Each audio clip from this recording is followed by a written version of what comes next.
Alright, I'm going to take a moment and base paint my Tub the Dwarven Baker. I love this little guy. It makes me happy. I just got a phone stand, and God, is this sweet. So much better. $13 on Amazon. I highly recommend.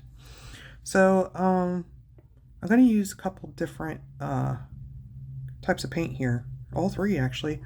I've got Citadel, I've got Speed Paint, and I've got Vallejo. So I'm not particular to any brand, I don't care. I pick the color, And this guy, you want to be realistic, right? You don't want to be all bright and shiny. He's living in the, underground mines of Moria type of thing. So he's probably really gunky and dirty, and he's got this goblin pie, and we're gonna paint him to look as such. And then we can always put probably gonna put some skulls down here. That would be great, because he's using goblins to make his pies. So I have some I'll have to find them, but I have some of those Citadel skulls that you can glue on the base, because really the base is very important, and I didn't really realize how important the bases were until I did my toad sculpture and or mini, and it made it so much better. So what I did to start is, no matter what you do, I don't freaking care, man. You gotta cover it with primer. Even if it says it's primed and ready to paint, still paint your minis black, period. Or gray, or some dark color. Because painting over just plain gray mini or a plain white mini, for instance, I'll give you a little sneak peek of my next project, this guy. I would never, ever, ever not paint this guy black first. You got to paint him black, because there's so many nooks and crannies, and you don't have, if he's going to be green or something, you don't want some white peeking, right? So even though it says it's primed, does it say it's primed? Yeah, right here. Primed, paint ready, out of the box. No, it ain't. No, it freaking ain't. You need to prime that again. Prime it again, please. That's going to be my piece de resistance. That thing's a beast, so it's going to be fun. But even if he was dark gray coming out of the box, please prime it first. And then what you do is you take white paint or ivory paint or some kind of paint, you dry brush over the whole thing, so you get these lifted, highlighted parts. Okay, so I took a brush, like a makeup brush, where it's really tight, like the bristles are soft and tight, and I dipped it in a little bit of white paint and rubbed it off my finger and just dry brushed it all, so that way it's not thick on there, it's just kind of lightly on top of the ridges there. Okay, so what I'm going to do is the decision part. Okay, now bakers typically wear white, right? We're going to give him some credit here. We're going to assume that he was once wearing a clean shirt, but it ain't anymore. So we're going to do like a beige color, because he's got to kill the goblins to make his pies, right? So he ain't clean. That's part of the fun of picking what colors to use on these things, because you got to think about, well, where does he live? Does he take a bath every day? I highly doubt it. Besides, a lot of this, like Dungeons and Dragons and Warhammer stuff, it's all pretty medieval. And they were dirty and stinky. So how do you paint something that reflects a smell? Alright. So after you base paint something,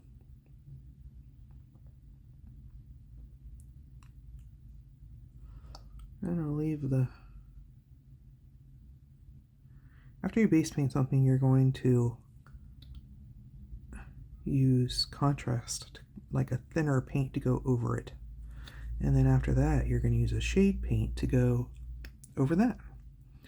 And what shade paint is it's... My husband, when I first started learning how to paint minis, called it liquid talent. Because when you use it, it makes your mini look about 1 billion times better than it did. Because what it does is it goes into all the nooks and crannies that you can't reach with your brush and settles in the crevices. And it just makes it look really professional and just kind of like, whoa, that guy knows what he's doing. And it's very helpful.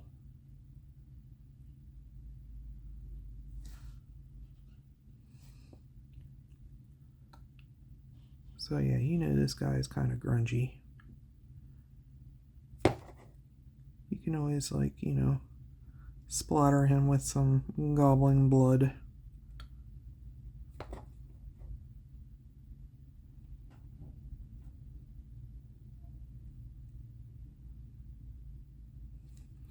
And make sure you get the underbits too. If you want to see if you want to know if a mini is good or not, turn it upside down.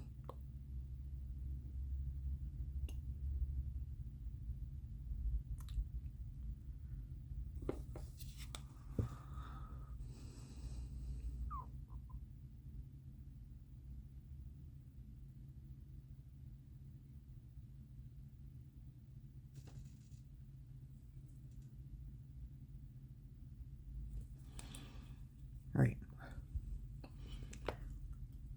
So here's the other side here. Try not to hit. I mean, you can always paint over stuff. I'm trying to, like, make my job easier here, not paint over his beard. Try to keep everything contained as much as possible.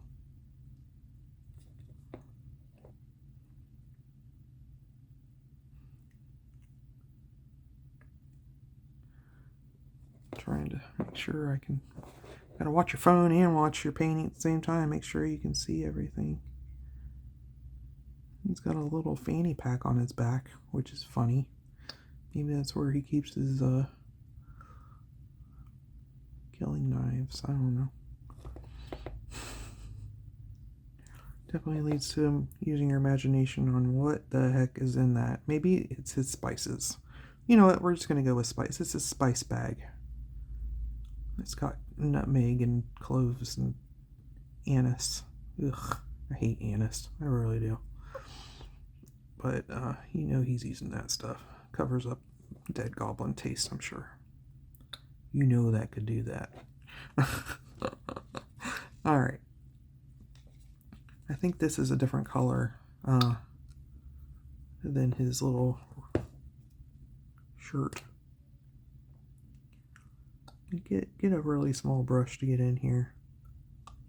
I know I'm hitting parts I shouldn't hit, but I'll cover that with other base paint. Yeah, he's got like a neck chief around. Alright. So when you put the shade paint on top, it's gonna, I mean, it's pretty beige right now, but it's gonna really kind of dinge it up. I love the grim dark effect, where it looks like they just crawled out of a coal mine. And it's not this like bright and shiny, you know, Marvel character. Because all of like kind of the Dungeons and Dragons have that aesthetic, right? They really should. And that's kind of what got me into all this. Apart from painting already, like I paint canvases and stuff, like portraits. When my husband started doing this, I really enjoyed the kind of dark, you know, grim dark aesthetic. And I do that with every single mini that I paint. It's not clown-like. I don't like the clown-like ones. Nolan oil is probably the greatest thing anybody ever invented when it came to this stuff. If I can just turn this thing upside down and dip it in a bowl of Nolan oil, that would be great. Alright, cool. So, close it up so you don't spill it. And now, I actually have my wet palette here. And this stuff's still wet. I can't believe it. I believe this is the hardened leather from Speed Paint. It has some red in it, and that's kind of what I wanted to go for here. So I'm going to cover his beard with kind of some brownish red color here. This is very thin, so you're going to see that primed black behind it.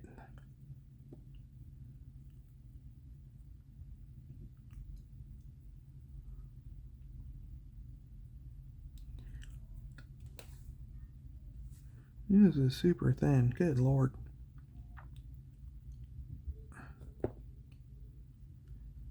I might do a couple layers of that on here because it's really thin.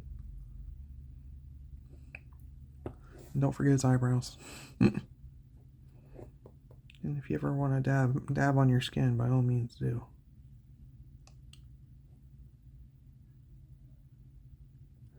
Okay. Cool.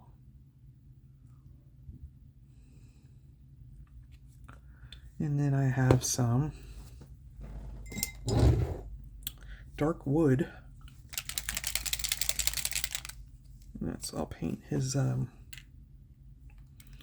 I love these. These are my favorite two Speed Paint colors. It's the hardened leather and the dark wood. Because you don't want to paint everything the same shade of brown, right?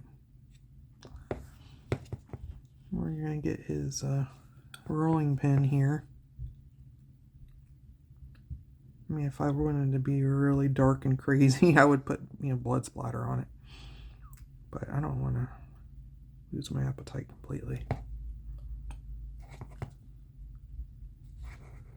Making sure you guys can see this okay. My last video was a little fuzzy.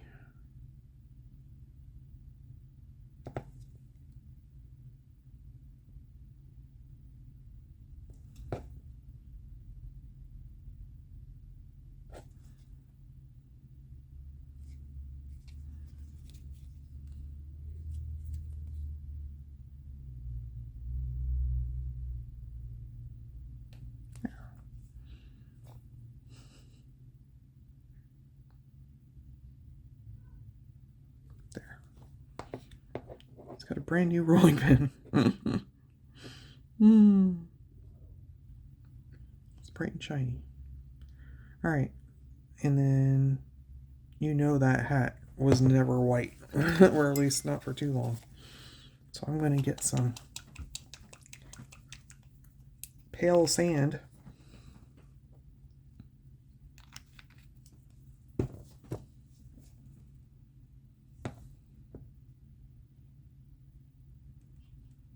And like I said, that Nolan oil or whatever shade of shade oil or shade paint that you use.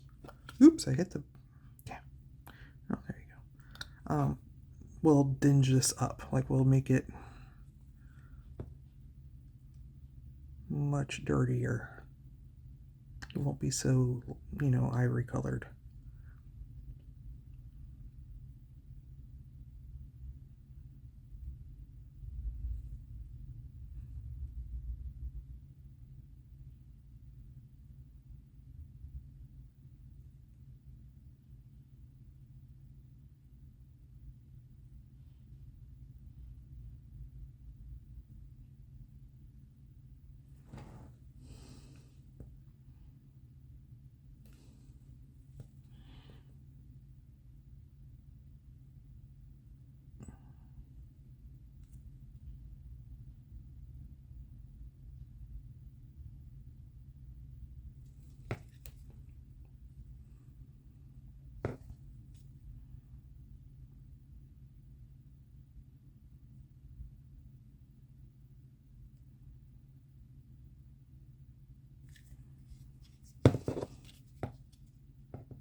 This is going on a tad thick. I could definitely thin this out, but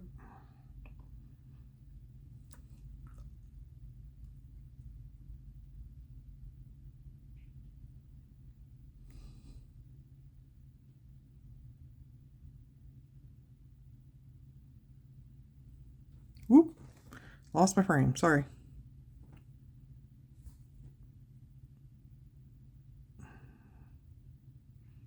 I'm still learning how to videotape all this stuff. It's not easy.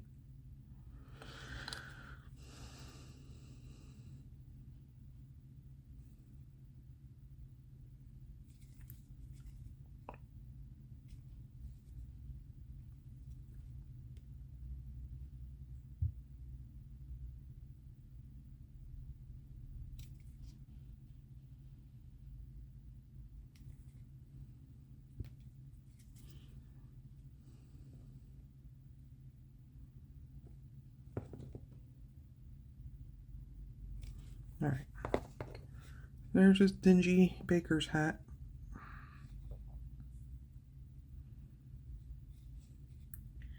And then, what color would I like his apron to be?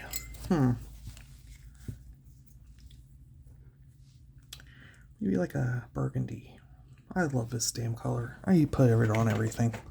This Sigvold burgundy. I don't need me to shake it because it's already shaking up. It's always shaking up because I'm always using it. So we're gonna cover his little belly apron, and I just got some on his shirt. That's great. Luckily that base paint can cover it up pretty good. And this is contrast paint, so you're gonna see it's gonna go on, you know, dark, and it's a thinner paint. Hopefully you're seeing okay.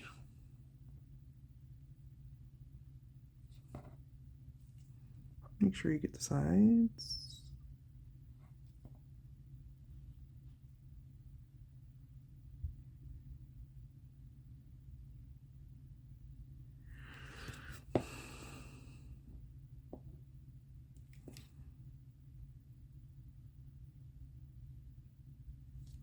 And then I'm gonna kind of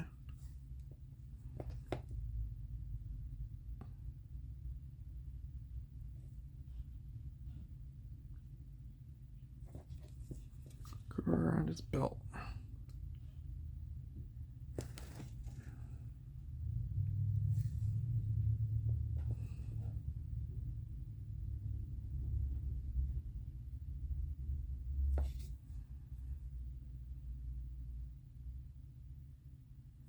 There you go.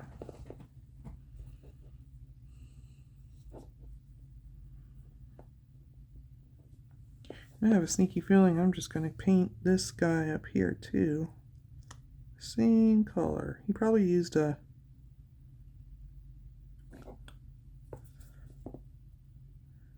apron for his shoulders too, so we're going to assume we're going to make the same color. And I just went over it. That's great. Oh, I just messed. Oh my god, I just messed that up big time. It's okay. I'll go back over it with that. Is it Kinsley Flesh color?